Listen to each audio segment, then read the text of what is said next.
Nipah പൂനെയിൽ നിന്ന് സ്ഥിരീകരിച്ചത് അറിയാതെയാണ് ആരോഗ്യമന്ത്രി കെ മുരളീധരൻ ഇന്ന് വാർത്താ സമ്മേളനം നടത്തിയത്.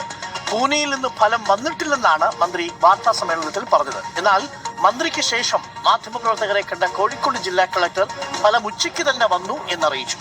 നമുക്ക് രണ്ട് പ്രതികരണങ്ങളും ഒന്ന് കേൾക്കാം. സുഹൃത്തുക്കളെ, ഈ ഉത്തരവാദിത്വം എന്ന് പറയുന്നത് ഈ ഗാലറിയിൽ നിന്ന് കളി കാണുമ്പോൾ കിട്ടില്ല.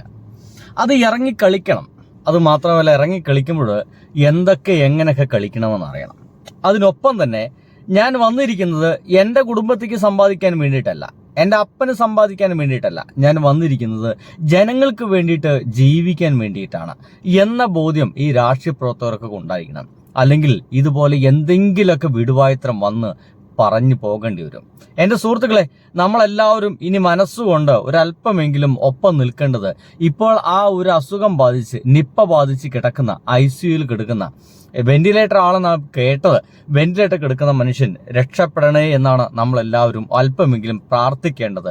കാരണം എങ്ങനെയാണ് നിപ്പ ബാധിച്ച ഒരാളെ രക്ഷപ്പെടുത്തേണ്ടത് എന്നുള്ള ഒരു വഴി ഇവിടുന്ന് ഉണ്ടാക്കി വെച്ചിട്ടാണ് ഇടതുപക്ഷം പരാജയപ്പെട്ടു പോയത്, അല്ലെങ്കിൽ നമ്മുടെ ശൈലി ടീച്ചർ പരാജയപ്പെട്ടു പോയത്. കൃത്യമായിട്ടും എന്താണ് നിപ്പ വന്നു കഴിഞ്ഞാൽ ചെയ്യേണ്ടതെന്ന് മറ്റു ഒരു വിവരം ഉണ്ടായിരുന്നില്ല. ആ ഒരു കാലഘട്ടത്തിൽ ആർക്കും ഉണ്ടായിരുന്നില്ല. അപ്പോഴാണ് ശൈലി ടീച്ചർ ആ ഒരു കാലഘട്ടത്തിലായിരുന്നു ആരോഗ്യമന്ത്രിയായിരുന്നത്. സയന്റിഫിക് ആയിട്ടാണ് അതിനവർ ടാക്കിൾ ചെയ്തത്. അതിനുള്ളൊരു പ്രോട്ടോകോൾ ഉണ്ടാക്കി എന്നുള്ളതാണ് നമ്മൾ മനസ്സിലാക്കുന്നത്. ആ ഒരു പ്രോട്ടോകോൾ എങ്ങനെയാണെന്ന് ഇപ്പോഴും അവർക്ക് എല്ലാവർക്കും അറിയാം. പക്ഷേ അതിനെ നിയന്ത്രിക്കേണ്ട മനുഷ്യന്റെ പേരാണ് കെ മുരളീധരൻ. അദ്ദേഹം പണ്ട് പറഞ്ഞ പോലെ എന്തെങ്കിലും വിടിവായത്രം വന്ന് പറയാനാണ് ഒരുക്കമെങ്കിൽ കാര്യം കൈവിട്ടു പോവും. നമ്മളൊക്കെ ജീവൻ അപകടത്തിലാണ് എന്നർത്ഥം. ഇപ്പോഴും കോൺഗ്രസിലെയും UDFിലെയും നമ്മുടെ ലീഗിലെയും പല പഹയന്മാർക്കും ഇതൊന്നും ഒരു ബോധവും വന്നിട്ടില്ലെന്നതാണ്. ഇപ്പോഴും കിട്ടിയ ക്യാപ്സൂൾ കൊണ്ടൊക്കെ കെ മുരളീധരനൊക്കെ ന്യായീകരിക്കാൻ നടക്കുകയാണ്. ന്യായീകരിച്ചോളി, സ്വന്തം ജീവൻ അപകടത്തിലാവണ വരെ നമുക്കിതൊക്കെ ന്യായീകരിച്ചു കൊണ്ടിരിക്കാം, ഒരു പ്രശ്നവുമില്ല.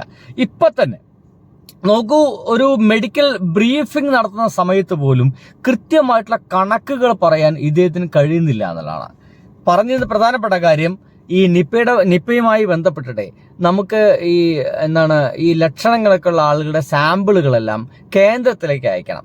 അവിടുന്ന് കൂടെ റിസൾട്ട് വന്നാലാണ് അത് ഫൈനലായിട്ട് നമുക്ക് ഇവിടെ തന്നെ അത് പരിശോധിക്കാനുള്ള എല്ലാ സംവിധാനവും നമ്മുടെ കേരളത്തിലുണ്ട്. പക്ഷേ അതുണ്ടെങ്കിലും ഇതിന്റെ പ്രോട്ടോകോൾ അനുസരിച്ചിട്ട് അത് കേന്ദ്രത്തിൽ നിന്ന് കൂടി അതിന്റെ റിസൾട്ട് വന്നാലാണ് അത് ഔദ്യോഗികമായിട്ട് പ്രഖ്യാപിക്കാൻ കഴിയുള്ളൂ എന്നുള്ളതാണ്. ഇവിടെ കഴിഞ്ഞ ദിവസം പത്രസമ്മേളനം നടത്തുമ്പോൾ കെ മുരളീധരൻ പറഞ്ഞത് അവിടുന്ന് റിസൾട്ട് ഒന്നും വന്നിട്ടില്ല എന്നാണ്. എന്നാൽ നമ്മുടെ കളക്ടർ പറയുന്നത് റിസൾട്ട് ഉച്ചയ്ക്കേ വന്നു എന്നാണ്. അപ്പോൾ ഇതിനെ പറ്റിയിട്ടൊന്നും ഒരു സാമാന്യ ധാരണ പോലും നമ്മുടെ കെ മുരളീധരൻ എന്ന് പറയുന്ന ഈ വ്യക്തിക്ക്, നമ്മുടെ ആരോഗ്യമന്ത്രിക്ക് ഇല്ലെങ്കിൽ ആ അസുഖബാധിതനായി കിടക്കുന്ന ആളുടെ ജീവനെ കുറിച്ച് എന്ത് തേങ്ങയാണ് ഇവർക്കൊക്കെ അറിയാന്നുള്ളതാണ്. എന്തായാലും ഇത് കേട്ടിട്ട് നിങ്ങൾ തന്നെ പറ. പൂനെ എന്നുള്ള റിസൾട്ട് ഇപ്പോഴും ഒഫീഷ്യലായിട്ട് വന്നിട്ടില്ല. എങ്കിലും നടത്തിയ എല്ലാ പരിശോധനകളിലും ആ പേഷ്യൻറ്റിന് നിപ്പ സ്ഥിരീകരിച്ചിട്ടുണ്ട്. ഇനി പൂനെയുടെ റിസൾട്ടും കൂടിയാണ് വരാൻ ബാക്കിയുള്ളത്. ഇതാണ് അദ്ദേഹം പറഞ്ഞത്. പൂനെയുടെ റിസൾട്ട് കൂടി വരാൻ ബാക്കിയുണ്ട്. ഇതൊരു വലിയ കാര്യമുള്ളതൊന്നുമല്ല. പൂനെയിൽ നിന്ന് റിസൾട്ട് വന്നാലും വന്നില്ലെങ്കിലും നമുക്കത് കൺഫേം ചെയ്യാമെന്നുള്ളതാണ്. നമുക്കിത് ഉറപ്പിക്കാം. പക്ഷെ ഔദ്യോഗികമായിട്ട് ഇത് ഉറപ്പിക്കണമെങ്കിൽ അങ്ങനത്തെ അതാണ് അതിന്റെ പ്രൊസീജിയറൊക്കെ ആ വഴിക്ക് തന്നെ പോട്ടെ. പക്ഷെ ഇദ്ദേഹത്തിന് ആ റിസൾട്ട് കിട്ടിയിട്ടില്ല എന്നുള്ളൊരു വിവരമാണ് അദ്ദേഹം പത്രപ്രവർത്തകരുമായിട്ട് പങ്കുവെക്കുന്നത്. എന്നാൽ ആ റിസൾട്ട് ഉച്ചയ്ക്ക് തന്നെ കിട്ടിക്കുന്നു. ഇദ്ദേഹം വൈകുന്നേരമാണ് ആളുകളെ പോയി കാണുന്നത്, ഈ പത്രപത്രം കാണുന്നത്. ഇത് ഉച്ചയ്ക്ക് തന്നെ റിസൾട്ട് വന്നിരിക്കുന്നു. അപ്പൊ അതുപോലും ഇദ്ദേഹം കൃത്യമായിട്ട് അന്വേഷിച്ചിട്ടില്ല.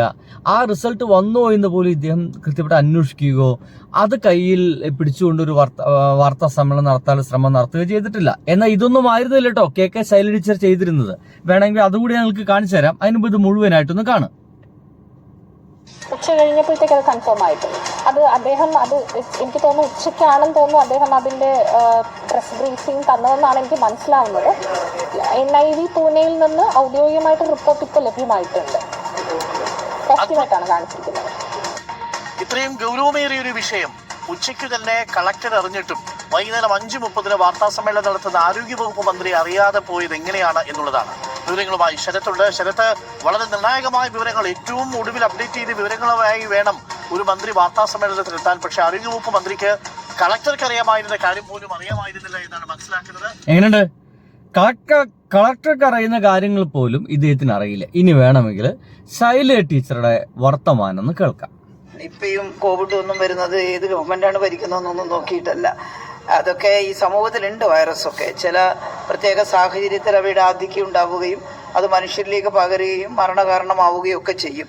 അപ്പോൾ കക്ഷിരാഷ്ട്രീയ ഭേദമൊന്നും നോക്കാതെ കൂട്ടായി അതിനെ നമ്മൾ എങ്ങനെയാണ് ജനങ്ങൾക്ക് ബുദ്ധിമുട്ടില്ലാതെ നോക്കുക എന്ന രീതിയിൽ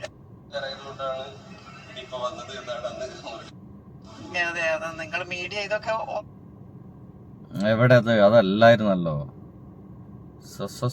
സോറി.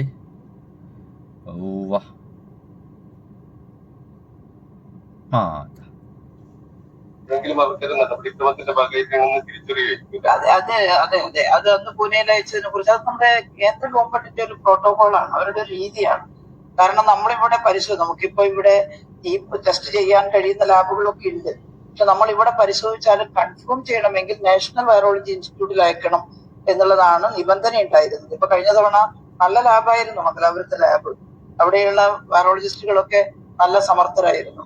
അവിടുന്ന് മനസ്സിലായിട്ടും എനിക്കത് പ്രഖ്യാപിക്കാൻ കഴിഞ്ഞില്ല. പിന്നീടാണ് പ്രഖ്യാപിച്ചത്. ഞങ്ങൾ മീഡിയക്കാർ ചോദിച്ചപ്പോൾ ഞാൻ പറഞ്ഞു ഒരു കടുപ്പപ്പെട്ട ഒരു വൈറസ് ആണ് എന്ന് മനസ്സിലായിട്ടുണ്ട്, പക്ഷെ എന്താണെന്നുള്ളത് നാഷണൽ വൈറോളജി ഇൻസ്റ്റിറ്റ്യൂട്ടിലെ റിസൾട്ട് വന്നിട്ടേ പറയും. അതൊരു രീതിയാണ്, അതിന്റെ ഒരു ഗവൺമെന്റിന്റെ ഒരു സംവിധാനമാണ്. അപ്പൊ ഇവിടെ അതൊന്നും ഇല്ലാഞ്ഞിട്ടാണ് ഇവിടെ പ്രഖ്യാപിക്കാത്തത്. അങ്ങനെയൊന്നും കളിയാക്കരുത്. കാരണം നമ്മളൊരു കടുത്ത സാഹചര്യത്തെ നേരിടുമ്പോൾ നമ്മുടെ വീഴ്ചയായിട്ട് എന്താ പറയുക? ഇതെല്ലാം അറിഞ്ഞിട്ടും നിഷ്ക്രിയമായിട്ട് നിന്നെങ്കിൽ നമ്മുടെ വീഴ്ചയാണ്. നമ്മൾ നടത്തിയ ഇടപെടലുകൾ അത് അംഗീകരിക്കണ്ടേ? അത് ലോകം അംഗീകരിച്ചിട്ടുണ്ട്, പക്ഷെ ഇവിടെ സുഹൃത്തുക്കളെ അന്ന് അംഗീകരിച്ചിട്ടില്ല. ശൈല ടീച്ചറൊക്കെ കളിപ്പിച്ച എന്തൊക്കെ പേര് പറഞ്ഞിട്ടായിരുന്നു. നിപ്പ റാണി അല്ലെ, കോവിഡ് റാണി. നിങ്ങളൊന്ന് ഒരു രീതി, നിങ്ങൾ ഈ പുറമേ നിന്നൊന്ന് ആലോചിച്ച് നോക്കി. കളിക്കളത്തിലേക്ക് ഇറങ്ങണ്ട, പുറമേ നിന്ന് ആലോചിച്ച് നോക്കൂ. ഒരു വലിയ മഹാമാരിയാണ് ഈ നിപ്പയെക്കാണ്ട് പടർന്ന ഒരു രക്ഷയില്ല. ചത്തുപോവാന്നല്ല ഇതിൽ വേറെ ഓപ്ഷൻ നമുക്കില്ല. മരുന്ന് പോലുമില്ല. അത് ജപ്പാനിന്നോ ഏതോ രാജ്യത്തു നിന്നൊക്കെ അതിങ്ങോട്ട് കൊണ്ടുവരണം. അത് കൊണ്ടുവന്ന് ഇവർ സ്റ്റോക്ക് ചെയ്തു എന്നുള്ളതാണ് കേട്ടോ, മനസ്സിലാക്കണം. എന്തായാലും അതാണ് നമ്മുടെ ഒരു അവസ്ഥ.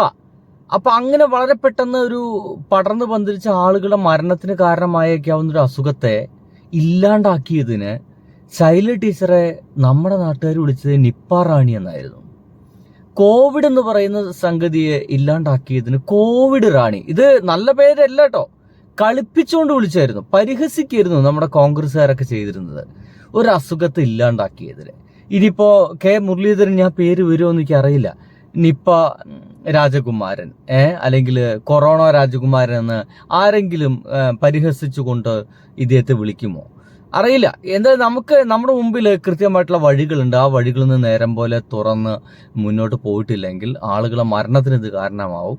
ഒരു ബേസിക് ആയിട്ടുള്ള വിവരങ്ങൾ പോലും ഇല്ലാതെ പത്രസമ്മേളനം നടത്തുന്ന ഇദ്ദേഹം എങ്ങനെയാണ് ഇതിൽ ഇടപെടുന്നത് എനിക്ക് ഒട്ടുമേ മനസ്സിലാകുന്നില്ല എന്നാണ്. എന്തൊക്കെയായാലും സംഗതികൾ കൈവിടാതെ പോയാൽ നന്നായിരുന്നു എന്നാണ് ഞാൻ വിചാരിക്കുന്നത്. ഇദ്ദേഹത്തിന്റെ വാക്കുകൾ ഒന്നുകൂടി കേൾക്കണോ? പണ്ടത്തെ അത് പണ്ട് കാലത്തിന് ചൊല്ലുണ്ട്, കേരളം കെട്ടാൻ നാട് ഭരിച്ചാൽ നാട് മുടിയും.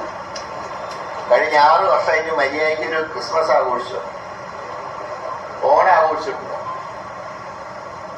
അതാണ് പറഞ്ഞത്, ഭരിക്കുന്നവൻ കുഴപ്പക്കാരനാണെങ്കിൽ നാട് കുഴപ്പത്തിലാവും.